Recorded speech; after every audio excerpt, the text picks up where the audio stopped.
And some people seem to thrive in change. They seem to thrive in that type of an environment. That would be me. But most, yeah, and I'm similar.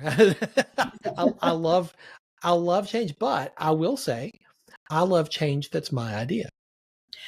Yes. And I think that is a distinguishing point that leaders need to be mindful of. You often, as the leader, are the ones driving the change. You're the one, it was your idea. Of course you like it. You like your ideas. Well, But you've here's got the to be mindful that not everybody feels that way. right. And here's the interesting take about that. That is really all about having some kind of control over Yeah. our life, over our situation. Mm, And that that's good. starts when we're very, very young. From the moment that we are born, we have very little control over our lives. And all through school, we're told what to do, when to eat, what subject to study, when to turn in the homework.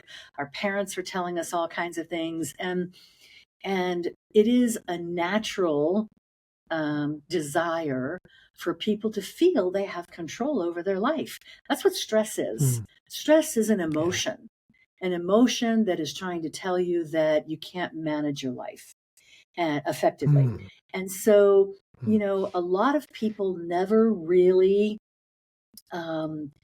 learn how to deal with control or lack thereof. And so that is a huge reason for uncomfortableness when it comes to change, because usually it's not within our control.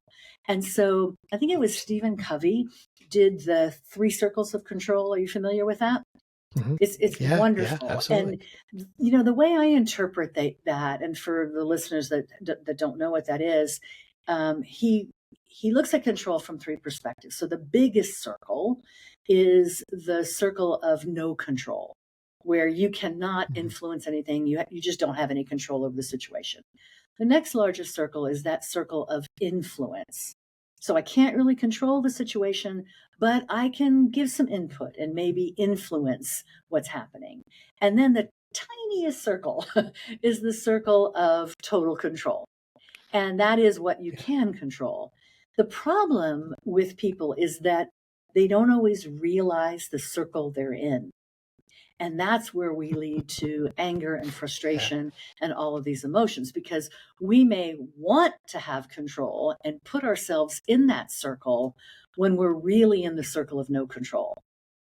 And that is where severe frustration comes into being. And that is often where people find themselves in the change process. They're just not putting themselves in the right circle, and just they get resistant then.